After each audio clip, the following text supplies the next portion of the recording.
படப்பை அருகே வீச்செருவாளை காட்டி ஆடைகளை அபகரித்து சென்ற மர்ம நபர்கள். சிசிடிவி காட்சிகளை கைப்பற்றி மர்ம நபர்களை தேடி வரும் மணிமங்கலம் காவல்துறையினர். காஞ்சிபுரம் மாவட்டம் ஸ்ரீபெரும்புத்தூர் அடுத்த படப்பை அருகே சிறுமாத்தூர் கிராமத்தை சேர்ந்தவர் அபிஷேக். இவர் சாலமங்கலம் பேருந்து நிலையம் அருகில் TNW மென்ஸ்வேர் என்ற துணிக்கடை நடத்தி வருகிறார்.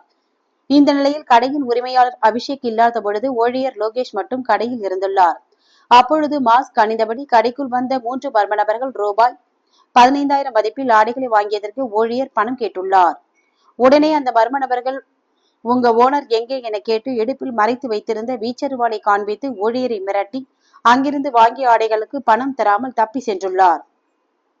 உடனே ஊழியர் லோகேஷ் கடையின் உரிமையாளர் அபிஷேக்கிடம் நடந்ததை கூறியுள்ளார். இச்சம்பவம் குறித்து மணிமங்கலம் காவல் நிலையத்தில் சிசிடிவி கேமராவில் பதிவான வீடியோ ஆதாரத்துடன் புகார் அளித்தனர். புகாரின்படி இன்ஸ்பெக்டர் அசோகன் வழக்கு பதிவு செய்து சிசிடிவி கேமரா காட்சிகளை வைத்து கத்தி முனையில் ஆடைகளை அபகரித்து சென்ற மர்ம நபர்களை தேடி வருகின்றனர்.